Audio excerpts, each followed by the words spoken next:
Hi, everybody, it's me. I don't know. I've started doing this, and now it's like, God damn, that hurts. And I can't stop doing it. Welcome to the program. I'm your host, whatever the name of this show is. What should we call the show this week? We'll call it DFWH. Derek Frisbee was here. But not anymore. Not anymore. And it took this long to air out the entire chat room from it. No. We miss Derek. We do miss Derek, Yeah, we do. But nobody missed his mom. Okay. It's Friday, and there is some stuff to talk about. So I will commence forthwith. No, I said it wrong. I'll commence with this forthwith.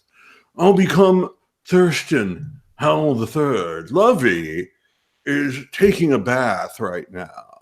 She's using one of those expensive chamomile bubble bath things, and I don't think it helps her, particularly as far as her odor is concerned. Welcome to the program.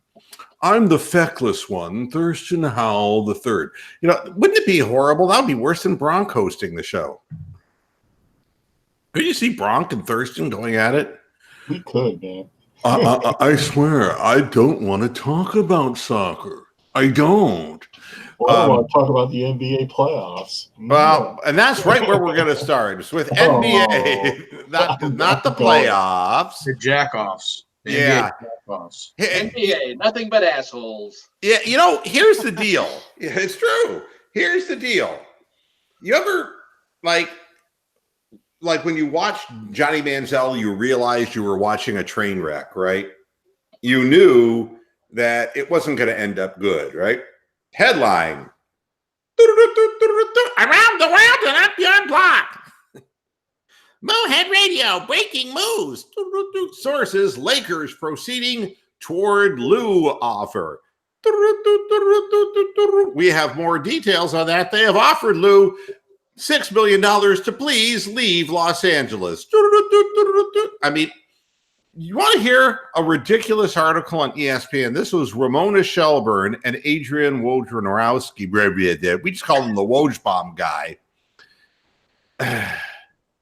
They have no plans to introduce new candidates into their head coaching search, league sources told ESPN, except for Ty Lue.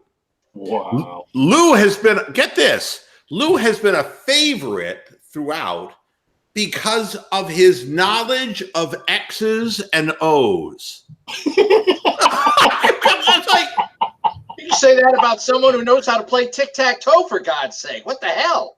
Yeah. I mean, do you know that the blackboard component of the game was not Ty Lue's strength? I think John Madden doing the blackboard. No, what I will do is my impression now for you all of Ty Lue in game preparation. LeBron? The floor is yours, LeBron.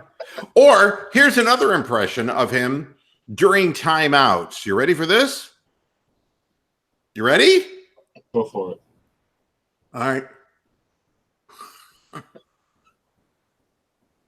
I don't know why I keep doing it, but the bottom line is that I can see him doing that during a timeout. And the players just sitting there going, I think he's in apoplectic shock. I'm not sure, but this isn't working out at all. Him with X's and O's knowledge?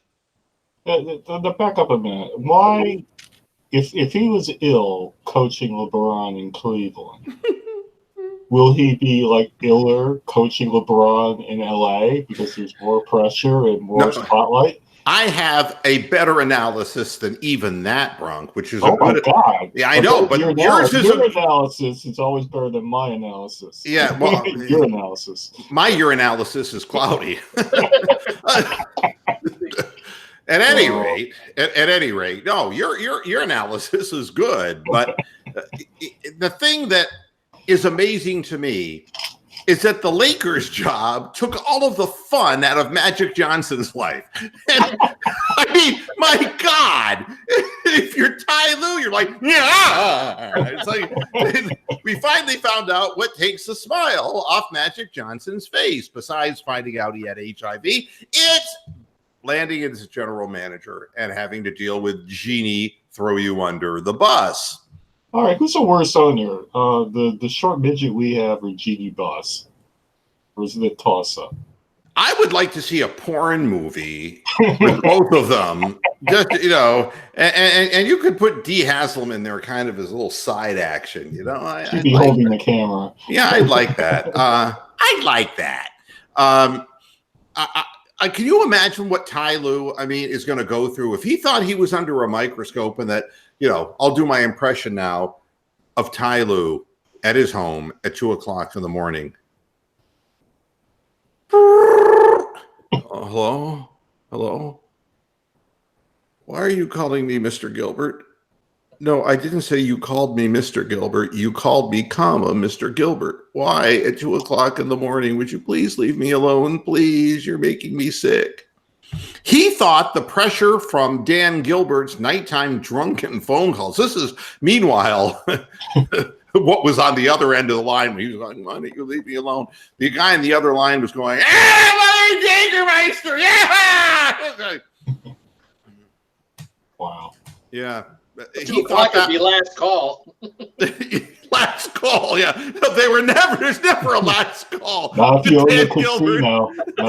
You can stay there as long as you want if you own the really casino. Funny, Rick. That's really fucking funny. There is no last call for Dick Gilbert. Wow. Oh, you're going to be on a loop. I suppose Wow. Ty could threaten LeBron by hiring LeVar Ball as his assistant coach. That would make for some interesting sideline activity. I swear to God. Can you imagine? It's like there couldn't be a bigger, worse microscope to work under after you've had digestive tract problems or whatever it was that was really bothering. You know, I kind of thought that, you know, he had they did find a lump. And they had to remove Gilbert physically from him in order for him to get out of Cleveland. Thank you. But nobody knows exactly what was wrong with Ty Lue, except he just looked exhausted. He terrible. He was like spitting up blood. If he's got the Lakers job, he's going to be spitting up blood in November. Mr. Mudd, don't you think if they hire Tyronn Lue, it sort of gives the Lakers organization the impression that LeBron's running the team?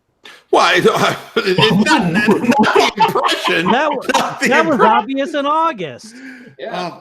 You know, the truth is that I don't think there's any other way except to let LeBron run your organization. And the truth is that LeBron isn't really completely LeBron anymore because he's like, you know, in the old commercials, he's becoming wise LeBron. You know, he's getting a little long in the tooth.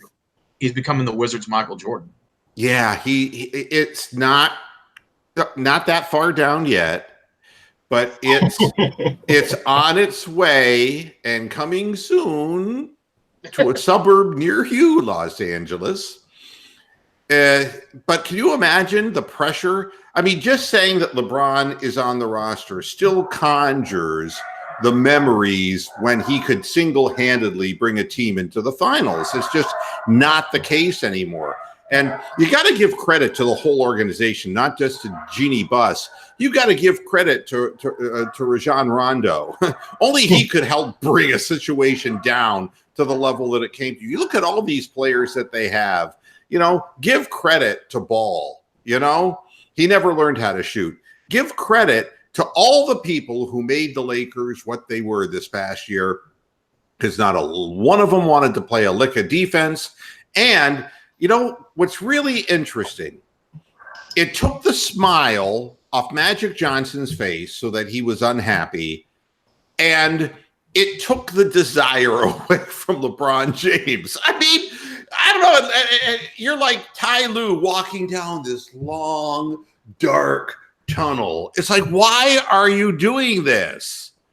You could get a job with NBA TV and show off your X and O's knowledge and never have to go through the shit that you're going to go through.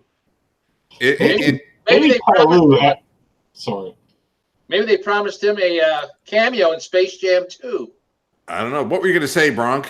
I think Ty Lue died and he's been sent to hell and he doesn't know it yet. Yeah, it was like that Invasion of the Body Snatchers. Exactly. This isn't the real Ty Lue. No matter what coach they put in there, it's LeBron's going to be the head coach.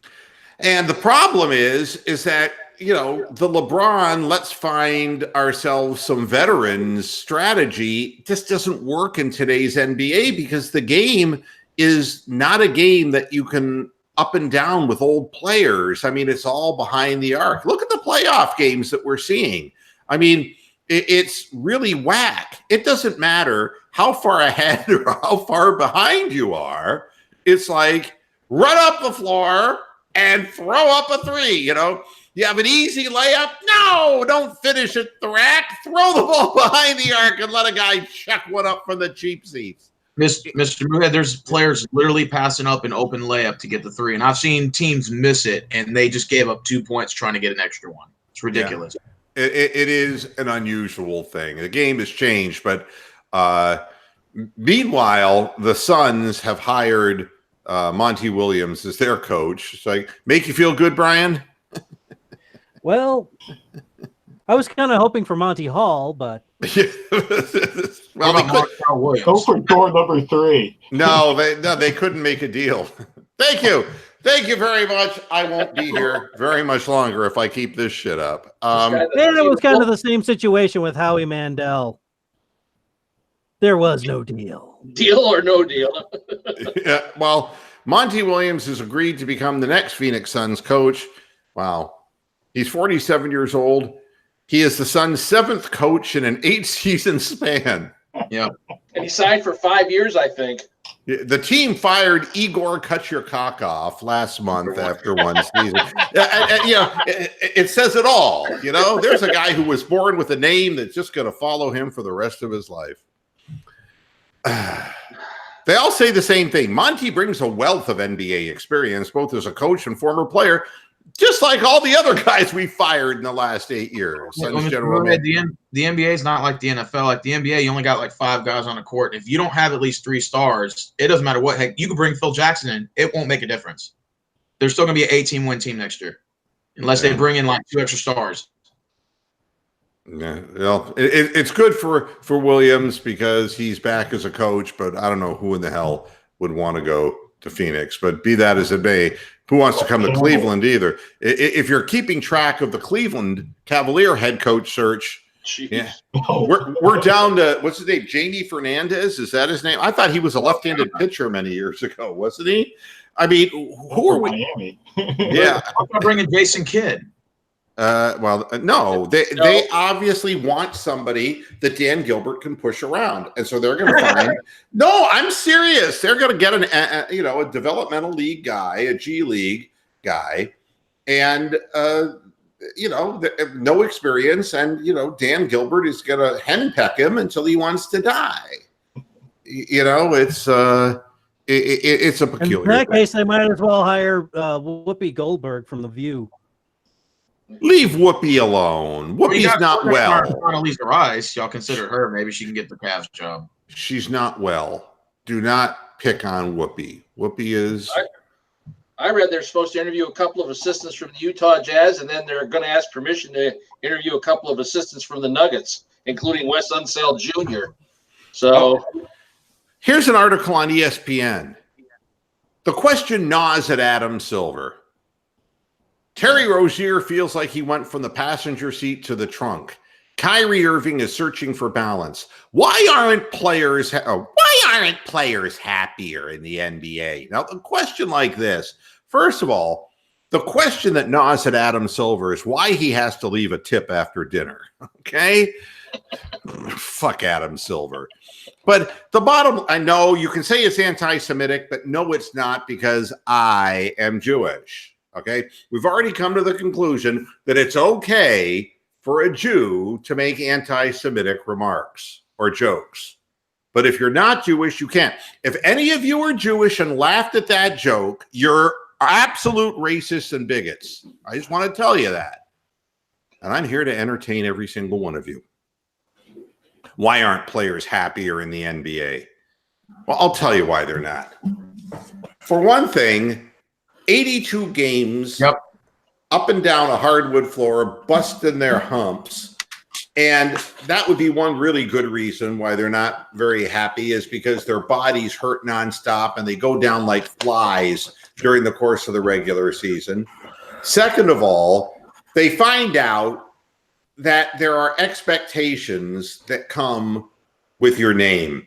Kyrie Irving, and I think the Celtics will be in the finals, but I think it was predetermined that would be the case a long time ago. But, Kyrie is beginning to understand, when you're surrounded by younger, less experienced players, that it's frustrating trying to get through to them. When he was one of the knuckleheads himself, Mr. Earth is Flat, who wouldn't listen to anybody back when he played with LeBron. The truth of the matter is that it's hard when you're bringing up 19 and 20-year-old kids to the league out of the draft, and you're the Celtics, you had all these great picks, and you brought in the Tatums and the Jaylen Browns and that whole group of players. And, I think Stevens has done a remarkable job coaching them. I really believe that. Yeah. But it's hard. It's difficult because, it was different back so many years ago when Allen Iverson could proudly say, hey, practice isn't important.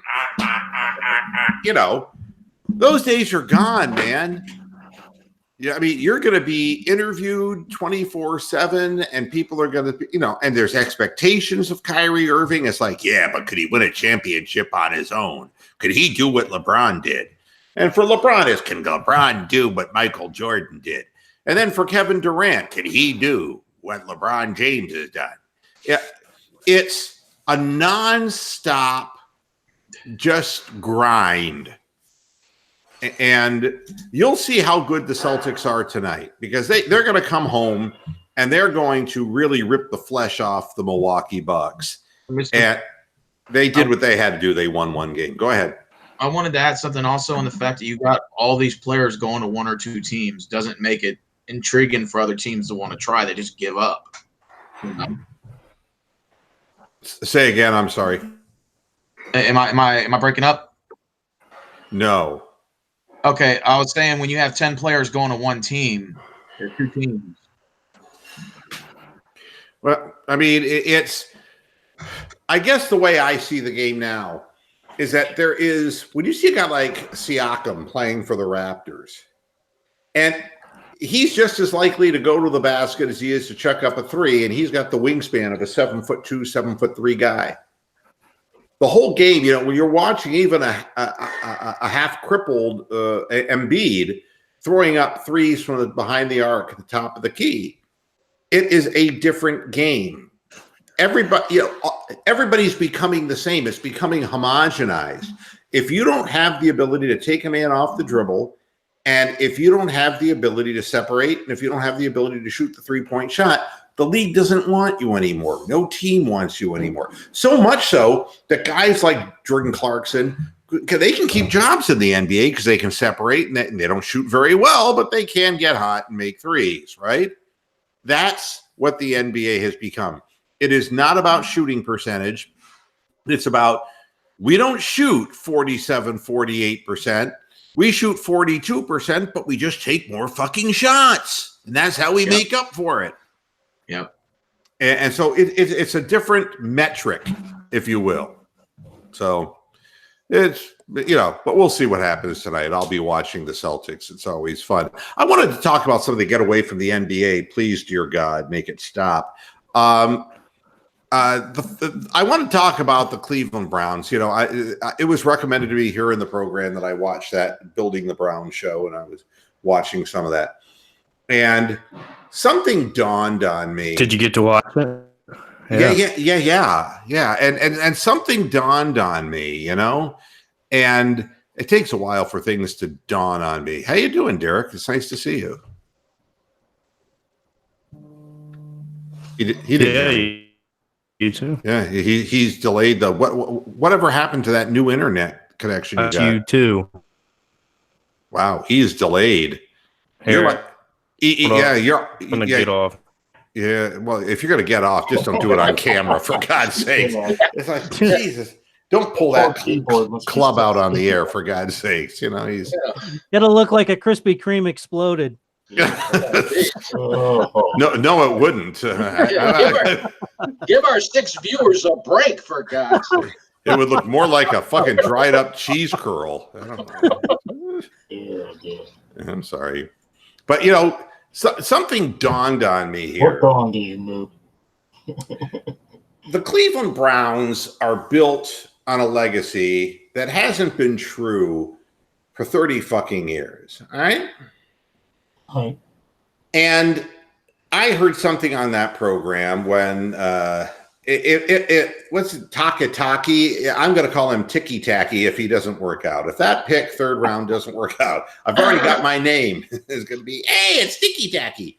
But when Dorsey was on the phone with him, did you hear what he said to him? Yeah. What did he say? Oh, it's like something like, are you ready to be a Brown? And I'd like an extra order of fries. No. You deliver. Oh, sorry. No. What he said before he handed the phone over to Freddie Kitchens is, here's a guy who's interested in your man meat. No, that's not what he said. really pissed Freddie Kitchens off. It was really terribly embarrassing. No, what he said was, you're a dog. woof. You're a dog. And, you know, I thought to myself, had Sashi Brown ever used that word? No. No. Did Greg Williams use that word? No. No. When was the last time, with the exception of in reference to the dog pound, that anybody was referred to by the coaching staff as dogs? 1992, maybe. Yeah. Yeah. I mean, you know, Pittsburgh's still waving their terrible towels, and they're just as terrible as they ever were, believe me. But, you know, there are heritages of teams, and the Cleveland Browns had this thing, this unity in their defense, that they were the dog defense. And it's like, where did it go? And now we're seeing the draft, and we're seeing guys who are being guys like Mac Wilson and Takataki and you know, guys who are, you know, and Red Wine, and who are hitters. These are guys who like physical contact. And to me, it's kind of like, Don't underestimate Mac Wilson, too. right. I mean, what I remember is like, it was like Barkevius Bingo. That was a typical Browns draft. You know, a guy who was fast, who could jump real high, but couldn't tackle worth shit, and, you know, had a damaged GPS system in hunting out players to tackle. You know, I can't remember the last time you could use hard hitter and Cleveland defender in the same sentence. Maybe Jamar Miller. That was about it. Yeah, I mean, honest to God, there just hasn't been. I mean, that whole image of the team has been lost. And now all of a sudden, it's like it's coming back. It's a happening. Thank you. God damn. Ooh. I know. So, Hey, I still have Lego cameras on. your audio is kind of funky and wonky sounding. So, you know, somebody is putting you on if they said that you had an improved. Yeah, go ahead. It's No. definitely improved. I think it's just my Chromebook. The processor might be slow. Yeah, it might be slow. You have a retarded laptop. I know. Yeah, because I hooked it up to my Xbox, and it runs like a charm. It's amazing. And the Xbox is what sucks up internet. So, I mean, if that runs fine, there's no reason why this shouldn't run fine. So my only guess would be that it's got to be something to do with the Chromebook itself. Yeah, well, I mean, hey, at least you're on the air, and we're glad to have you around. But that's the first thing I really got from the program, is that the image that the Browns are trying to foster is one of toughness on the defensive side of the ball, and Steve Wilkes is going to try to help to foster that image. Another Hey, by the thing- way, yes. did you I know you talked about it last time, and unfortunately I wasn't able to go on, but did you see my reaction to us getting greedy? No, I saw that you left me a message. Speaking of the Krispy Kreme factory, Yeah. Yeah. Derek, Yeah, your you thoughts? can go find it on either my channel or Steven's Yeah, channel. he's I got a pimping. better, longer version of it. He's pimping his own channel, And I know how this whole thing works. I'm just saying it's entertaining because you knew how high I was on greedy. So if you want to see me jump and scream like a retard, there you go. Well, I said it was going to be a one big giant fap fest. Believe me, it was. Well, I mean, but just remember, Derek, I told you that guy wasn't going to go in the first round. I was shocked. I was shocked that the only corner taken in the first round was DeAndre Baker. I thought for sure it was going to be at least Byron and Baker. Who did I say was the first defensive back who was going to be taken? Kiss his hoof. Kiss his hoof. Kiss the hoof. Kiss it! Even you got to admit, though, that there was a lot of players who weren't expected to go first round. And look, if you don't kiss the hoof, this guy's going to come to your house for a visit. You don't want that. Kiss the hoof. I want to hear the smacking lips. Kiss the hoof. He's not going to do it. No, I ain't doing nothing. These kids today. Kiss my moldy hoof. Damn. All right. So that was the only thing I got right on. By the way, yeah. Yes. For the record, I know you're going to laugh at me, but if I'm not on next Friday, it's my birthday, so I'm probably somewhere shoving my face full of food. Okay, well, that's fair enough. Oh, that's a good night out. Hey, you'll be 17, and that's and you'll learn the truth at 17. Yeah, ask Janice. That love was meant for beauty queens and high school girls with clear nobody skin still smiles likes me. who married young and then retired. Okay. At any rate, I don't know that one. Janice Ian. Janice Ian. At Well, before your 17. time. I mean, Janice Ian knew what it was like to be an ugly duckling girl when she was 17. She knew what it was like. But Freddie Kitchens has lectured Greedy Williams, saying, no, we're not doing Super Bowl predictions, young man. And Greedy was just excited. Actually, he was just relieved that he came off the board, right? But he blew off a little steam and said, the Browns are going to be in the Super Bowl and all that. And that's wonderful. But the end of this article really was interesting because they said that both Kitchens and Dorsey both gave him an earful. The end of the article is a little bit interesting.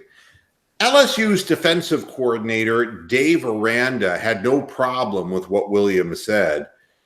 He really believes that, and that's part of how he goes. So he's a very motivated person, and football is important to him, Aranda said. Here's his quote. You get a chip on his shoulder, and you get him focused, get him working, good stuff's going to come. Now, wait a minute. He doesn't get himself working? You got to get him focused and you got to get him working, then he's not motivated, Dave. That's the problem with Greedy Williams. I read between the lines and get the real meaning about a player. And the truth is, yes, if you put a chip on his shoulder, he'll be ready to play come game time against better competition. But he'll lose his focus against lesser competition. That is the history of Greedy Williams, why he fell out of the first round and into the Browns' laps at 46. When he went one-on-one against really high-quality wide receivers, he did extremely well. But he decided to take entire games off as well. So be aware of the fact that even his defensive coordinator at LSU has stated this. So don't be surprised. We'll see how good a job they can do motivating him. It is a concern. All right. He's talented, but talent doesn't mean much in the NFL. So, but again, I like the direction that I'm seeing in the Browns organization because you have to have a central image. And I think the image of gunslinger with Baker Mayfield offensively, air raid offense is written all over the cover of this book. But the defense really needs to put a hurt on some people. We are always complaining that people late hit us and all that. We have to be meaner. We have to be tougher. We have to become more physical. Oh, absolutely. If you want to beat the Ravens, you got to be more physical. You got to stop them at the point of attack and force Lamar Jackson to throw the football. You've got to hurt Ben Roethlisberger in the way he hurt women. All right? Make him your bitch. Make him your bitch. You know, that's the game. And we need that focus, and we haven't had that focus up to this point. So hopefully that'll be good. I was reading another article that I thought was interesting here, and they said it was the 15 best second-round picks all time for the Cleveland Browns. And some of these names, it's really interesting. Like Sean Jones, remember him? No. Yeah. Sean Jones, number 26 for the Browns. Yeah. Yeah, he became a decent player. And then TJ Ward, you remember him? Oh, yeah. He had one hit. All right. So we're going to do this real quick. No Googling. Okay. Roxanne. Damn. No Googling. No. Don't let them black fingers do the walking. No. All right. Where is TJ Ward now? Go. In his skin. That's what you get when you're not Googling. He's not sitting at home, is he? I don't think he's in He's the still league. playing, right? He's not even in the league. Now, No. where was he last? AFL or AAF? No. The Denver? Canadian Football League. Nope.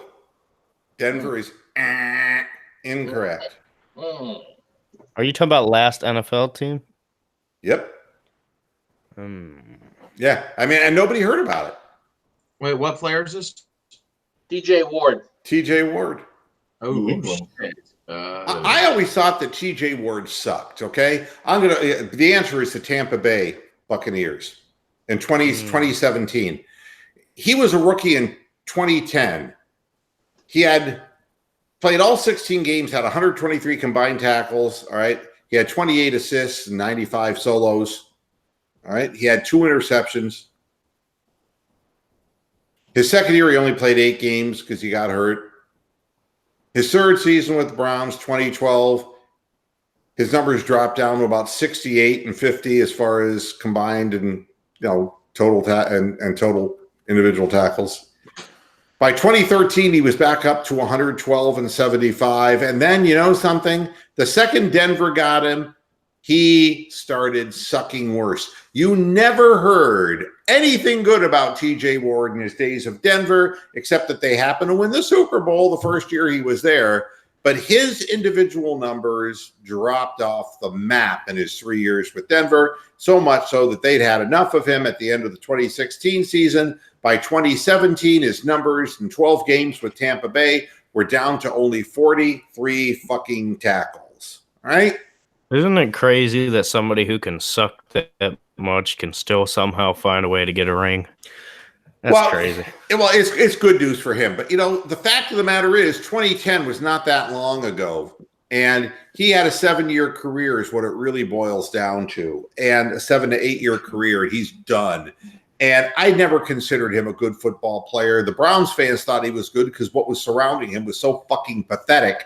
The team was so lousy that there are all kinds of guys who people in Cleveland thought were halfway decent. But no. But he is one of the top second-round picks because he was an overall number 38. All right?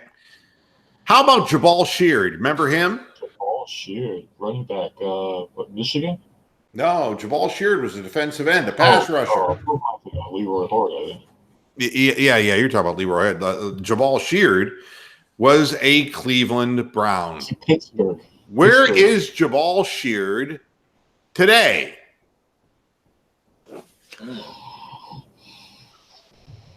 Dead. Oh, jeez.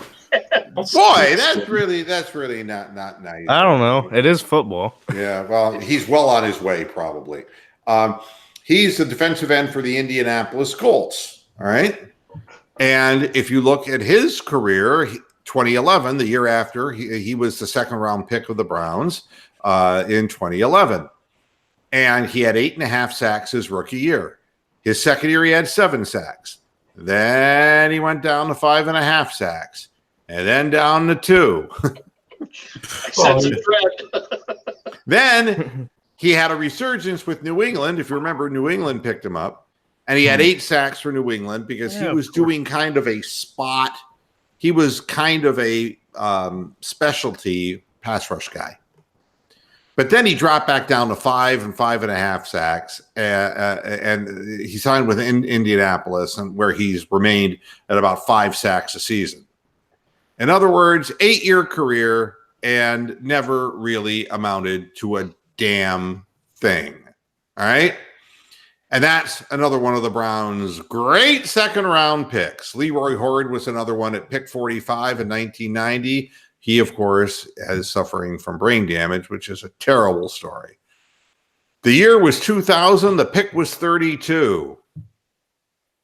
Probably one of the most hated Cleveland Browns.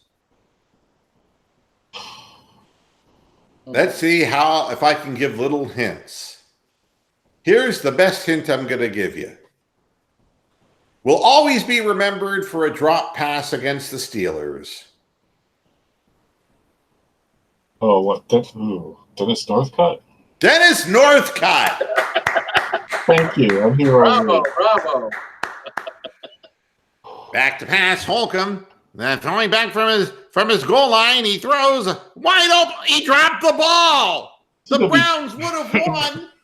Tommy Maddox is a hero. It's like This is sort of a cruel comment, but I think Dennis Northcutt gave Ned Chandler cancer from having to watch him. Oh, You say he's a carrier? God. That he didn't drop, huh? God, I am Oh, envious no. that I didn't say that. That's what I thought. I thought that was channeling my inner mood here. Oh my God, that's awful. But It's so was true, though. so was Dennis Northcutt. I mean, honestly, the only time you're making the playoffs, right, and he drops that fucking pass against Tommy Maddox and the Steelers. Unbelievable. Oh. In 1999, overall pick 32, he was the wide receiver in the year the Browns came back. Anybody want to hazard a guess? Oh. Who did Couch like to throw to? Who did Couch throw the Hail Mary against the Saints to? Oh, God, I can see it. That's a good question. No one remembers Kevin Johnson. Isn't that terrible? KJ. Yep. KJ. How about 1986 overall pick number 43 became a staple for Bernie Kosar to throw to? 1986. Here's Reggie Langhorne. No. Stop and go move. Stop and go move. Fair hooker? A fair hooker. He was in the 70s. Yeah. Mediocre hooker. 420 Amsterdam says Northcutt. What? 420 Amsterdam says Northcutt or Slaughter. Yep, Webster Slaughter. That's correct. Webster Slaughter, 1986.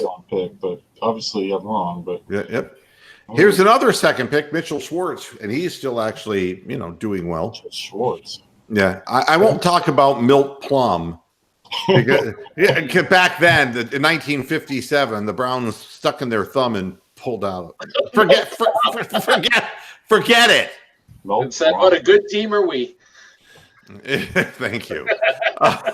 2006, middle linebacker.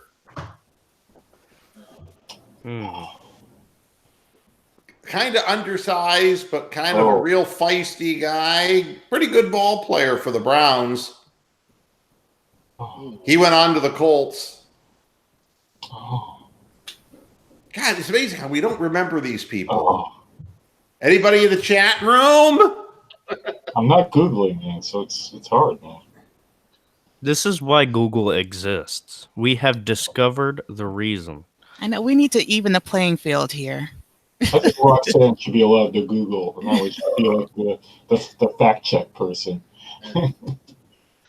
Hey, you said we didn't. You didn't say we couldn't use Siri. Hold on. Oh, shut up. DeQuell Jackson. DeQuell Jackson. Wow. All right, here's one for you, Bronk and Rick, because us older guys. Oh, 1970, overall pick 47. Four-time Pro Bowler at defensive tackle and first-team All-Pro in 1970. What? Jerry Shirk. Jerry Shirk. You see, the old guys? Yes. Yeah, that's before the Alzheimer's kicked in for me. Yep. We're going to go back into the hot tub time machine again for the old guys. But speaking of Jerry Shirk, you should go on and see the photographs that he's posted on the internet. He's posted all sorts of his own personal things and stuff from the Browns. It's an amazing collection. He was an amazing football player until a staph infection ruined his career.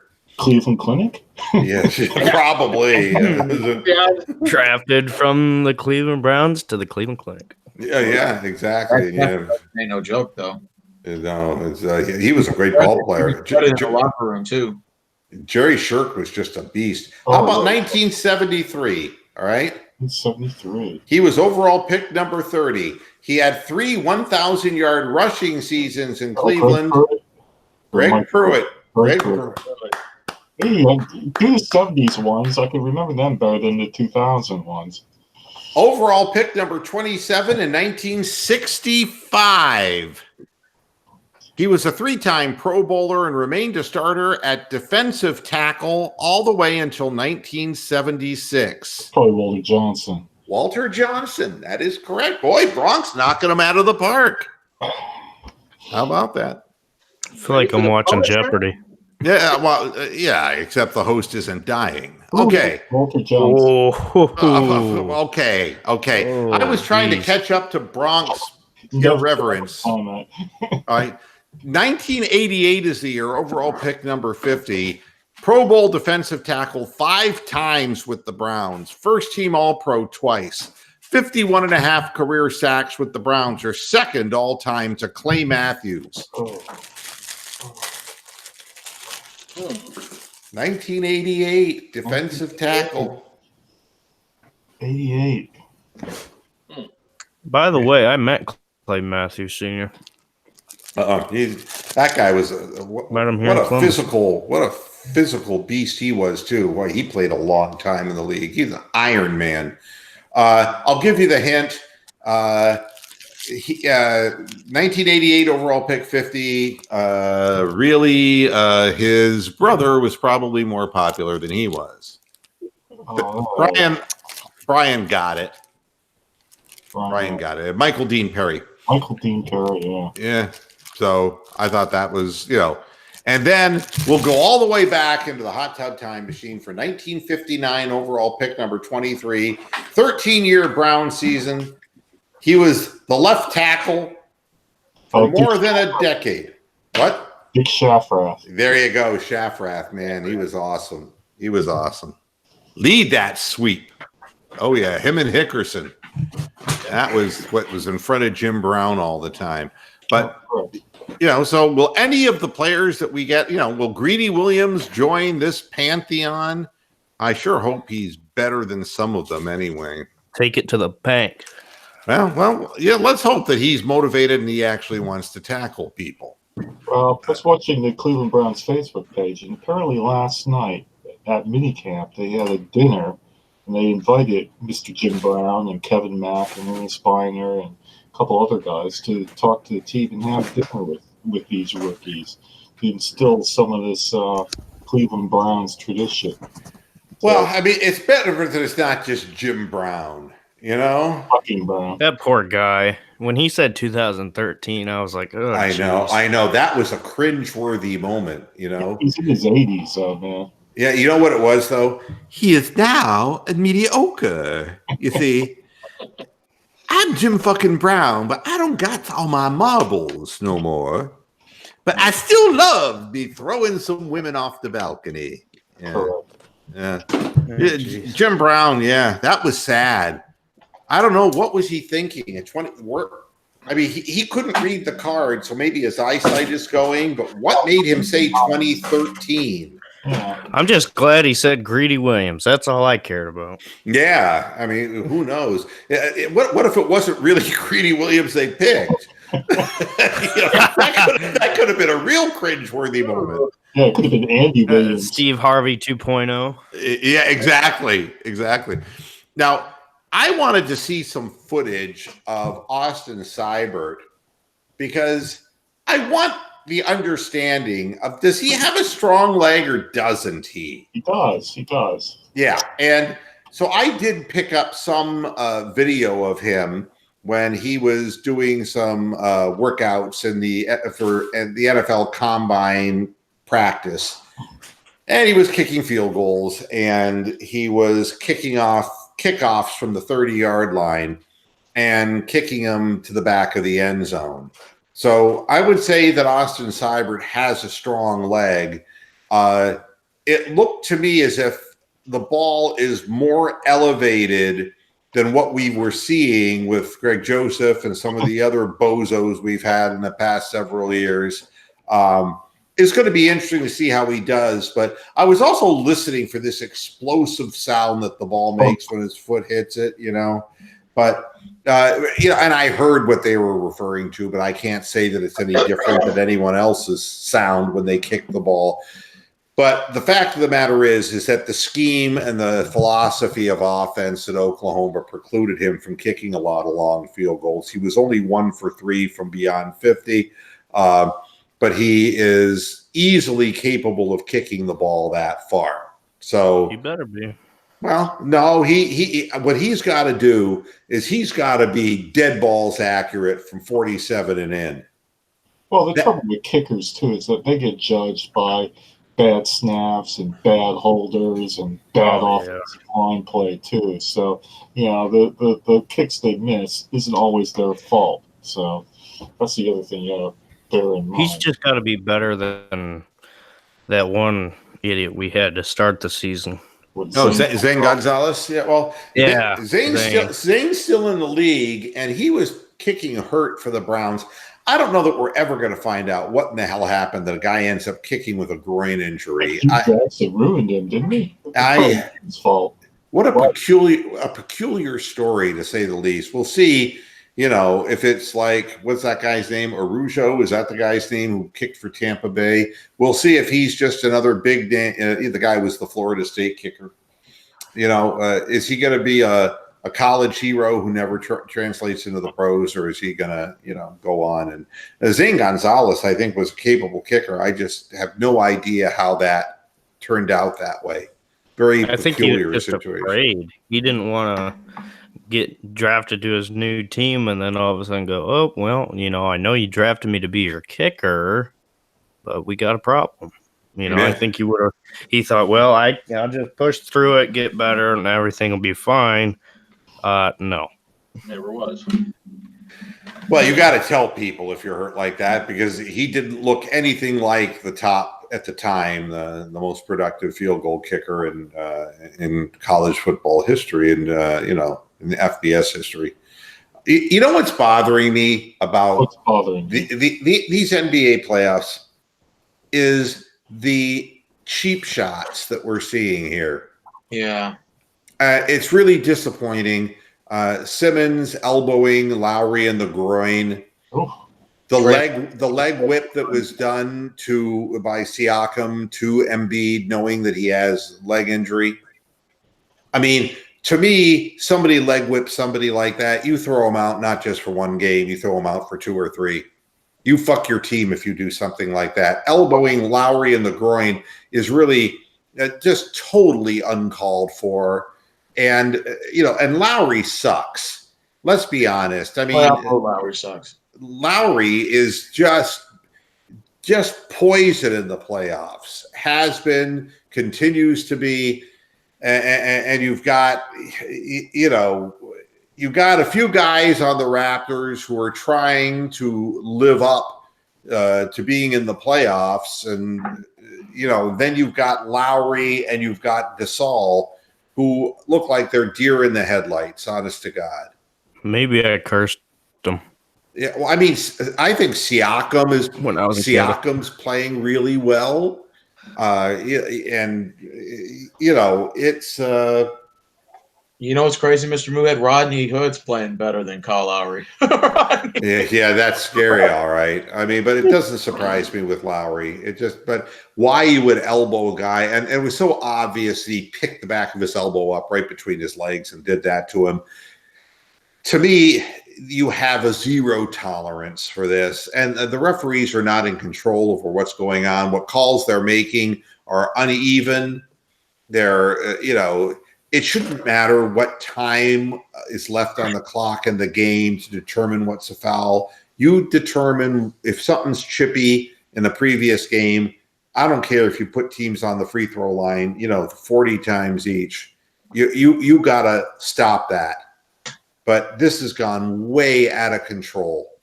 Way out of control. Mr. Moohead, did you see what Draymond Green did to James Harden? Poked him in the eyes, like literally on the replay. He went like gouged his eyes out. And you know what the bottom line is? Flopping like a fish. I don't really believe that, could he possibly in that split second have aimed at that perfectly? What I would tell you is this. It's always Draymond fucking Green. Yeah. It's always him. Every playoff, it's always him hurting people. It's always him landing on people. And it isn't that he's clumsy. It's that he's doing it on purpose. And remember, he kicked James Harden in the balls and Steven Adams a couple of years ago. Yes, he did the same thing to LeBron James. Yeah, go ahead. I don't know if you know what Coldest Balls is, thing that Kevin Hart does on YouTube. He had Draymond Green on, and when he was messing around with him the whole time he went up, he's like, "I'm wearing a cup. You can't kick me in the balls." Messing with him because he kept kicking people in the balls. Yeah, he kicked Steven Adams a couple of times. Yeah, I just if you do that, you should be publicly executed. I'm sorry. I look at it and say this is the hallmark moment of the NBA season, the playoffs, and I don't want to see games determined because guys have to be carried off the court because they're getting leg whipped. And God forbid, I mean, it's bad enough for the Sixers that Embiid is playing literally probably close to 60% only. Yeah. And he has to really look out and stay out of traffic a lot. His verticality is extremely challenged right now. He's getting by just on, basic skill. You leg whip a guy like that and he comes out of the series. There is no punishment. I mean, I would theoretically, if it were me, I would disqualify his team. I would literally disqualify the Raptors. Because Embiid is the only real hope that the Sixers would have of beating the Celtics. All right?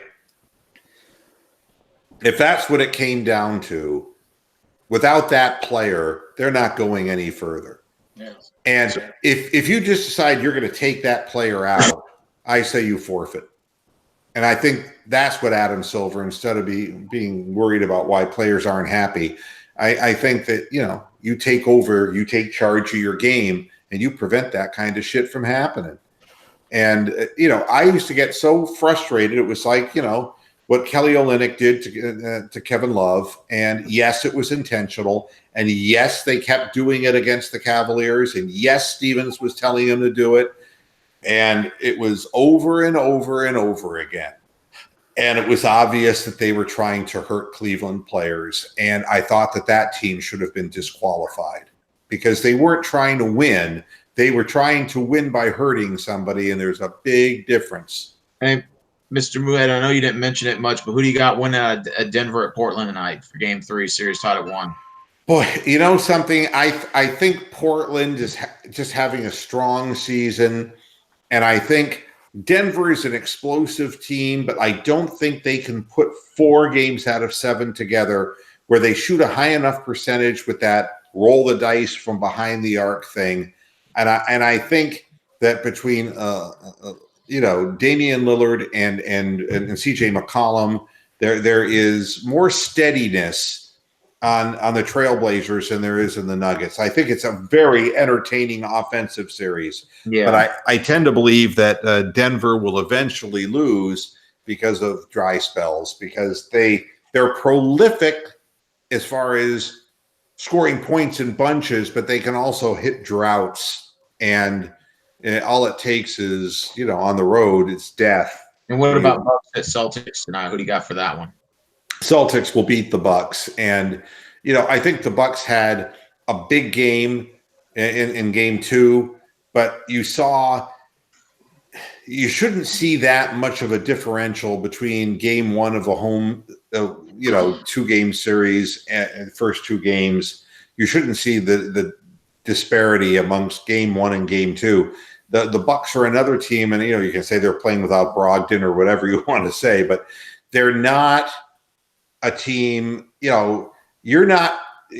Ilyasova is not going to come off the bench and consistently bury people from behind the arc. Okay, yeah, they're not built deeply enough, and if you can confuse Giannis into passing the ball out to these guys and force these other guys to take shots, honestly, what in the hell is Bledsoe?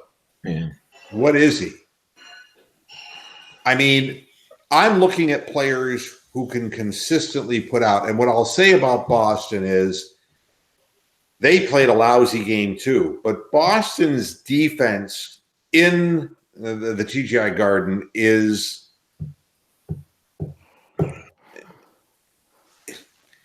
they look like the team that they were supposed to be. When their defense clamps down, it clamps down, and that's what we saw in game 1, the one they had to win. They came out ready, and the Bucks were not ready. And I think you're going to see something similar. It's hard to win in that building. It's hard to win. Are my Rockets losing tomorrow? No, Golden State's coming here tomorrow for game 3. We're down 2-0. I think they win one game in Houston just so that it kind of prolongs things a little bit. But realistically, they have no chance. And it's a sad thing to say, but you're not going to win with Capella. He has, Capella is a guy who 10 years ago would have been awesome. But in today's game, he's a boat anchor in the paint. And yes, you can run screens, and yes, he can dunk the ball as he rolls to the basket, but he can't do anything else offensively. He can block shots, but he doesn't really help space the floor in any meaningful way. You've got a couple of shooters in Gordon and Harden, and Harden is more of a scorer than a shooter.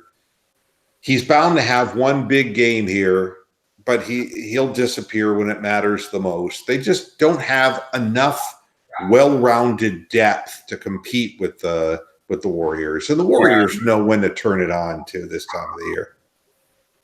So, sorry, Steven.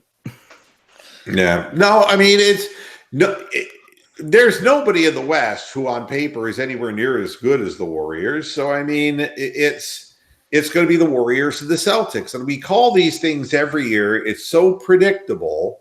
We saw it coming years ago. I told you that they were going to be the NBA's new darlings and that they would become the next finals team. And sure enough, LeBron left Cleveland. And sure enough, here's Boston. And yes, they'll be in the finals. And and the only question is, will Steph Curry grab his ankle and fall over? Will something happen to Durant? Because they should not lose to the Celtics under normal circumstances. But we all know the name of the game is getting there, and the Cavaliers had no business in 2016 beating the Warriors. But being there, that's how flukes can happen. Yep. So the league wants to get Boston there, and they've succeeded. So I think Warriors are going to win this year. I still don't think anybody's going to beat them. I think it's going to be very tough for people to beat them. It's 7:00, and I got to get going because, hey, there's stuff on television that I can watch, by golly. I wanted to say to all Cleveland Indians fans, you know, who badmouth me because I'm not the most positive guy. And he has a friend too who goes wherever the other one goes. You know, you didn't think that Corey Kluber could get hit by an 102-mile-an-hour line drive? Wrong again, you dickheads. Wrong again. You didn't think that Clevenger could get hurt? Wrong again. When you don't have balance on your baseball team and you decide you're going to put all your money into pitching, this is what happens. Correct. You end up with a guy named Anderson who's coming off of Tommy John surgery, who's going to try to start, even though he's only pitched 1 inning in AAA. Oh, yeah, that's a great fucking decision. You got no depth in pitching. Why not? Because Tristan McKenzie's got a hurt right rotator cuff. Because Danny Salazar will never pitch again. Because of all the bad decisions you've made over the years, you little whining cocksuckers, you grandstanding, dick-sucking, loving home team bandwagon buttfuckers. You got what you deserve. You got a team that scores 1 run every game and their pitchers are drying up and dying on the screen, just like a bunch of gay people did in the 80s in San Francisco. Wow, Howard Beale. But I'm not bitter. You're not bitter. Don't hold back. Don't hold back. Hey, Moo. Did you watch Endgame yet? Watch what? Endgame, the new Avengers. What the hell? Great movie. No, this is a generational thing. I know. I Yeah. was just doing it to make you mad. You know, I watched it though. Great movie. Hey, 61 going on 62-year-old man, do you watch like Marvel Comics movies? It's like, no! No, I don't. I'm not reading comic books in a theater. No! You know what I do? I watch dramatic pieces. I love to watch actors work. Hey, You're more of a Dr. Zhivago kind of guy, aren't you? Yeah, I am. I'm a guy who likes, you know, to see some serious drama and some foolish comedy and all that. But there's a couple of things I don't watch. Okay, one is 3 men having sex. Don't watch that. Okay, that's disturbing and it's just something that should never be. You know. That's a Stevens thing. Yeah, well, I'm not even gonna guess. Don't get down on him when he's not here to defend himself. Oh, he got off really. Yep, but here's the deal, and he did with the 2 other men too. Here's the deal. Here's the deal. I don't watch vampire-themed movies. Okay, it ruins it for me. Now, I do watch time travel movies, and I love time travel movies. Well, then you would love Avengers. I didn't spoil it. No. But I'm just saying that there are things that are impossible, but the whole vampire thing became ridiculous. Doesn't it, these vampire movies? Well, it's become ridiculous. I'll be paging through my DirecTV and every Z-grade movie, and it will be like, you know, a man runs for the mayoral ship of Atlanta, Georgia, and he's a vampire. And it's like, what does that have to do with anything? But they got to get it in there. He's a vampire. I would throw zombie movies in there with vampire movies as well. Yeah, so I don't watch those. I'm not into the Marvel comic superhero kinds of things. And I'm trying to think of what else I don't watch that I try to stay away from as much as possible. Oh, anything that has Fast or Furious in the title. I'm not going to watch that. Just avoid Nicolas Cage movies on the principle. Altogether. I mean, you know, it's like there's a lot of things I don't watch. Anything with the word game or Thrones in it. Yeah, exactly. Yeah, exactly. I mean, it's a generational thing. And, you know, the problem is I'm waiting for the next generation of Anthony Hopkins. You know, I'm waiting for the next great dramatic actors. And I guess the films that make money are the ones, you know, that Derek and his friends are going to see because it's a youth, you know, oriented kind of thing. They don't make movies for guys like me. They make movies for, you know, younger people who still have, you know, all of their brain cells. And, you know, it's kind of. Well, for the most part. Yeah, but I used to enjoy science fiction movies. I still enjoy a good James Bond movie when they do come out. And I enjoy a Star Trek movie when they come out. I enjoy that stuff. What about Star Wars? You know, I was never a big Star Wars fan, and it's a true story. There is somebody out there who backed me up on it. I don't know where they are though. When the original Star Wars came out, I was in college, and I had a blind date. And she didn't bathe. And this is a true story. This is a true story. And I picked her up, and she gets in the car, and it fucking reeks in my car. I mean, it's like, what in the hell is this? And it's like, the force is strong. Oh, God. It was terrible. And so we get into the movie theater, and I figure it'll dissipate, you know, for God's sakes, at least in a large cavernous theater watching Star Wars. No. And there's a guy sitting in front of me, and he says, God, what's that smell? And I said, that would be my date. I mean, seriously. There's a disturbance in the force. God damn. That wasn't all it was with her. God damn. She was and so I walked out. I walked out of the movie. I walked out on her and stranded her. Wow. Oh, And it turned out girl. that the guy who set me up with the girl, it was a practical joke because she wasn't in on it. She just had no hygiene. And that's, you know, and ever since then, you know, it's like I don't Was her name Roxanne? No. So wrong. So wrong. I know.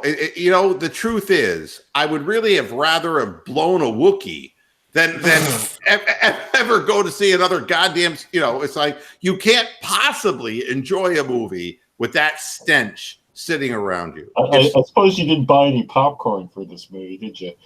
You know, I could have shit in a popcorn cup and it would have smelled better than her. I mean, it was horrific. Wow. That's epic. Yeah, God damn, it was horrible. And yeah, she was Should've told princess. her- you should have told her, oh, wait, I've got your tape. Your seat is over there in the next theater. She was Princess Didn't Leia, you know? God almighty. It's like, yeah. So, no, I was never big in the Star Wars. And it's one of those things that you could go back from the beginning and watch them. But if you miss that first one, you're kind of like, and you're stigmatized. You're totally traumatized, you know? You start smelling things, you know? It's your imagination, you know? But once those opening credits, you know, a long time ago, in a galaxy far, far away, it's like, what is that? You know, and it ruins the whole thing for me. Turns out it was your date. So at any rate, all right, you got 8 extra minutes out of me. That's it. I got to go. Thanks, everybody, for tuning into this edition of Moohead Radio. We'll be back again on Monday again with another edition, and who knows what we might talk about. And it won't be women with bad hygiene in movie theaters, unless Roxanne has a story to tell about bad hygiene in a movie theater, which I highly doubt she does. So, everybody, thanks a lot for tuning in. She didn't say anything. You don't have one of those stories, do you? No. Okay. Good. Yeah. Although she was really like thinking about it. Yeah. That was like an Alanis Morissette moment. Going through the Rolodex up there. Yeah, it's like, there have been so many. God, was there one? Thanks, everybody. I'll see you again on Monday. Until then, hasta la vista, Patriots. Good night. Moo.